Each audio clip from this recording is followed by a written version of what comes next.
इस कालखंड के प्रथम शिव के शिष्य हम सबों के परम आदरणीय वरेण्य गुरु भ्राता साहब श्री के चरणों में मेरा प्रणाम है। शक्ति स्वरूपा मां मीना मानव जी के चरणों में मेरा प्रणाम है। और लखीसराय के इस रामचंद्रपुर गांव में उपस्थित आप सभी गुरु भाई गुरु बहन के चरणों में मेरा प्रणाम।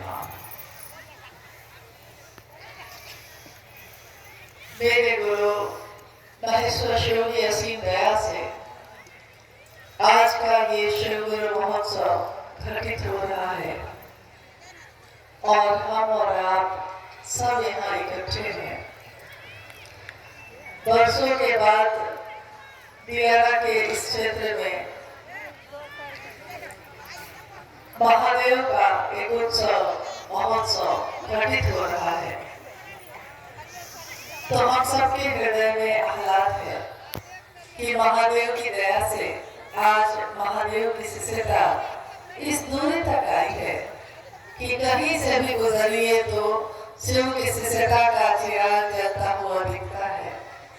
कहीं न कहीं गुरु भाई गुरु बहनों के घर मिल जाते हैं। कोई गुजरता हुआ व्यक्ति और उसके हाथ में कंगन दिख जाता है, तो हम सबके हृदय आह्लादित हो जाते हैं कि गुरु भाई है, गुरु बहन है। इसका अर्थ है कि शिव की शिष्यता पल्लवित और पुष्पित हो रही है। सालों से जब से साहब श्री ने शिव के गुरु स्वरूप की बात शुरू की और उसकी व्याप्ति हो रही है, उन्होंने कहा कि महेश्वर शिव अनेक पदों में है, अनेक स्वरूप है उनके, और हरेश्वर भी है वो, महाकालेश्वर भी है वो, महामृत्युंजय भी है वो। जितने भी महाशब्द लगे हैं वो शब्द शिव के ही स्वरूप को इंगित करते हैं। शिव का वो स्वरूप जितने भी हैं सब व्याप्त है और पूरे विश्व में मुख्य रूप से भारतवर्ष के भूखंड में शिव की पूजा अर्चना का अविरल प्रवाह चलता ही जा रहा है। आज से नहीं, सदियों से, और सदियों से जो परंपरा चली आई उसमें हमारे हाथों से शिव पे जल तो चढ़ रहे थे, फल और फूल कर्म कांड जितने भी होते हैं, धागे, प्रसाद, आरती, दिया, जल तो रहा था ये सब, परंतु हमारे हृदय का भाव नहीं था। और साहब श्री ने इस कालखंड में सबके मन में एक ज्योति जलाई, सबके मन में जलाई, सबके चित्त में जलाई, सबकी चेतना में वो जागरण कर दिया कि शिव की शिष्यता एक जागरण है व्यक्ति के आध्यात्मिक एवं मानसिक तल का। आध्यात्मिक तल और मानसिक तल। आध्यात्मिक तल यानी आध्यात्म के रास्ते पे चलने वालों के लिए, आध्यात्म की दुनिया में। आध्यात्म का अर्थ होता है स्वयं की खोज, खुद की खोज। हम कहाँ से आए हैं, हम कहाँ को जाएंगे, हम किस कारण से आए। आज इस जीवन में जब हम आए हैं तो हम किसी की बेटी हैं, किसी की बहू हैं, किसी के माँ हैं, किसी की पत्नी है, बहुत सारे लोग हैं, बहुत सारे स्वरूप हैं। परंतु इस जीवन में आने से पहले मैं किसकी क्या थी, इस जीवन से जाने के बाद क्या बनूंगी, ये तो मुझको पता नहीं। इस बार यानी इस धरती पे इस बार प्रिय मैं हूँ, प्रिय तुम हो। उस बार न जाने क्या होगा, न जाने उस बार क्या होता है। जब फूल खिलते हैं, मुरझा जाते हैं, ये जो फूल खिलते हैं ये जीवन इनका इतना छोटा क्यों होता है और फिर क्यों मुरझा जाते हैं। इंसान जन्म लेता है, फिर उसकी मौत हो जाती है, कहाँ से आता है, कहाँ को चला जाता है। इसी की खोज शुरू की थी साहब श्री ने। चमत्कार सीखना तो एक माध्यम था, एक बहाना था, लेकिन उनका मन खोजता था इन चीजों को कि आखिर ये चीजें घटित क्यों होती हैं। चमत्कार तो पल प्रतिपल हमारे जीवन में होता है। हमारी सांस चलती है, हमारे जीवन में प्राण चलता है, खून का प्रवाह हमारे रक्त धमनियों में चलता ही रहता है, दिल धड़कता रहता है, दिमाग सोचता रहता है। पल प्रतिपल इंसान का जीवन एक चमत्कार से भरा हुआ है, परंतु वो इंसान अपनी तरफ देखता ही नहीं। हम अपनी तरफ देखते ही नहीं। हम क्यों आए, क्या उद्देश्य है मेरा। और जब साहब श्री ने शिव से सानिध्य प्राप्त करके ये समझ लिया कि हमारे इस जीवन में आने का एक सबसे सुंदर पक्ष, सर्वोत्तम पक्ष जीव से शिव बनना है, तो उन्होंने ये ज्ञान सिर्फ अपने तक नहीं रखा, ये ज्ञान उन्होंने दुनिया में बांटा। उन्होंने कहा कि आप आज तक शास्त्र पढ़ते रहे, शास्त्रों को पढ़ के, किताबों को पढ़ के, साहित्य को पढ़ के कोई शास्त्रविद हो सकता है, कोई शास्त्र का ज्ञाता हो सकता है, परंतु वो आत्मविद नहीं हो सकता, आत्मा के तल पे जगा हुआ इंसान नहीं हो सकता। उसने किताबें पढ़ ली हैं, उसने शास्त्रों को पढ़ लिया है, मंत्रों के जप करते करते इतने मंत्र का जप कर लिया है, इतने मंत्रों को याद कर लिया है, श्लोक को याद कर लिया है कि मंत्रविद तो हो गया, परंतु आत्मविद न हो सका। और शिव की शिष्यता मानसिक तल पे जागरण कराती है। जिन मंत्रों को हम पढ़ के, याद करके बोलते हैं, शिव की शिष्यता में एक ऐसा जागरण होता है व्यक्ति के मन में कि वो बिना किताब पढ़े, बिना शास्त्रों का अध्ययन किए भी शिव पे घंटा 2 घंटा बोलता ही रह जाता है। सुनने वाले सुनते ही रह जाते हैं और समझ नहीं पाते कि इसके अंदर, जिसने कभी अक्षर का ज्ञान भी न लिया हो, इसके अंदर ये ज्ञान का प्रस्फुटीकरण कहाँ से हो रहा है, ये ज्ञान की धारा फूटती कहाँ से है।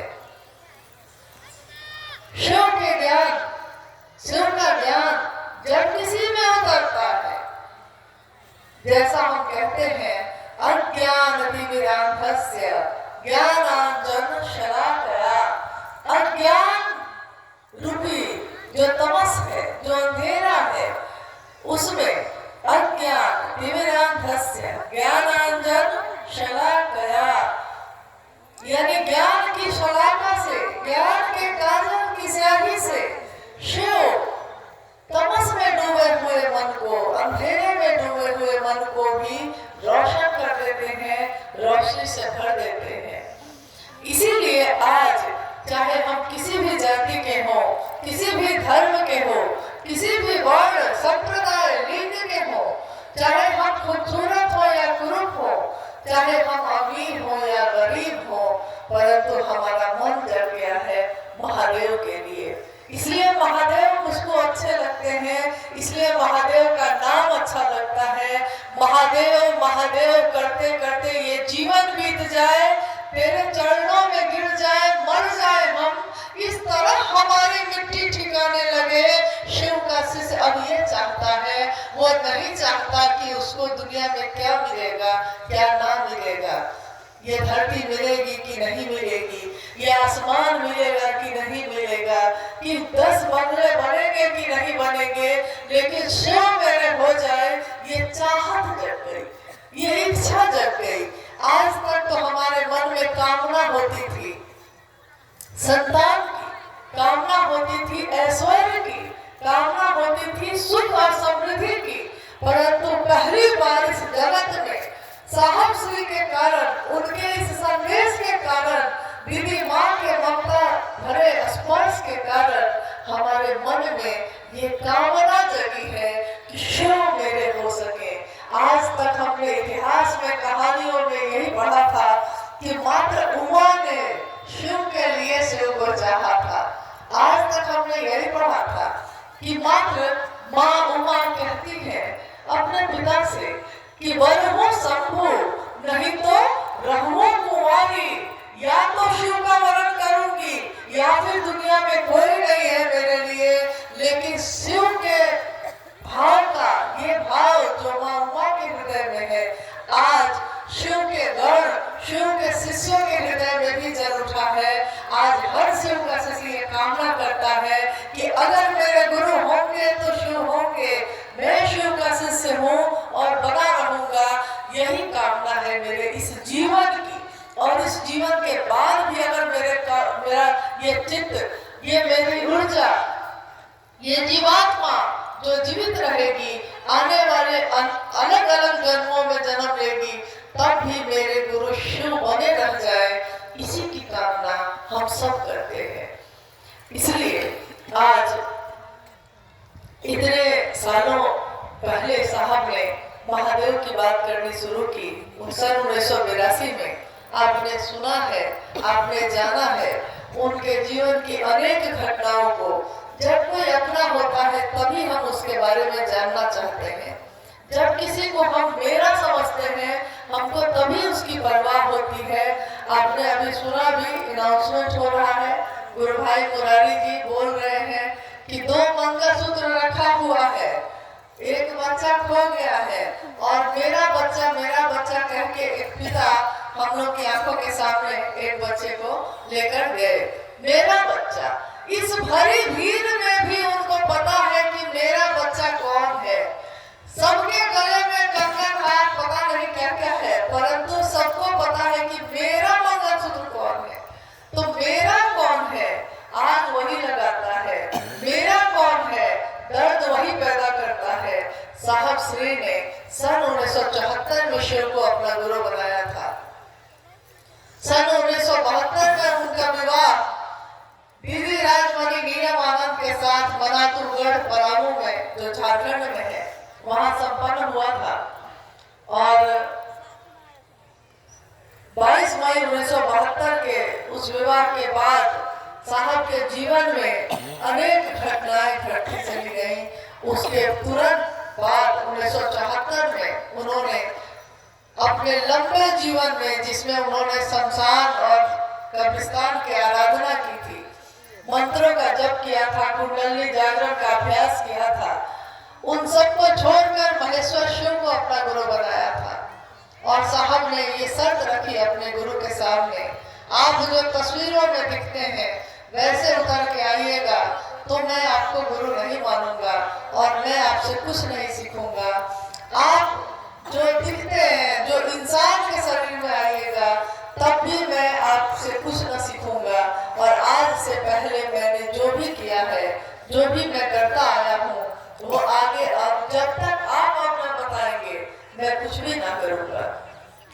सन 1974 के नवंबर महीने में आरा के गांवी शमशान में ये ज्ञान की ज्योति उनके हृदय में उतर गई और उनके मन ने ये अनुभूत किया कि आज तक मैंने जो भी किया वो कुछ भी मेरे काम ना आया, और आज से मैं उन सभी चीजों को छोड़ता हूँ। इसलिए साहब ने शमशान की साधना छोड़ी, साहब ने कब्रिस्तान की साधना छोड़ी, उन्होंने अखंड मंत्रों का जप किया, उन सभी मंत्रों को छोड़ा। जब शिव मिल जाए तो ऐसे ही छोड़ा जाता है, जिस तरह जब एक राजा मिल जाए तो सब कुछ मिल जाता है। एक घटना जो हुई थी एक बार, कहानियों में है ये, कि एक राजा ने अपने राज्य में मुनादी करवाई। एक राजा ने अपने राज्य में पूरे जगह ढिंढोरा पीटा, सबको कहवाया कि कल सुबह मेरे महल का दरवाजा खुला होगा पूरी प्रजा के लिए। जो आएगा, जिस चीज को छू देगा, वो चीज उसकी हो जाएगी। सुबह सुबह लोगों की भारी भीड़ उमड़ गई और लोग महल में प्रवेश करने लगे। महल में प्रवेश करते समय जिसके हाथ में जो लगा, चांदी की कुर्सी, सोने का मुकुट, जिसके हाथ में जो लगा उसने छूना शुरू किया और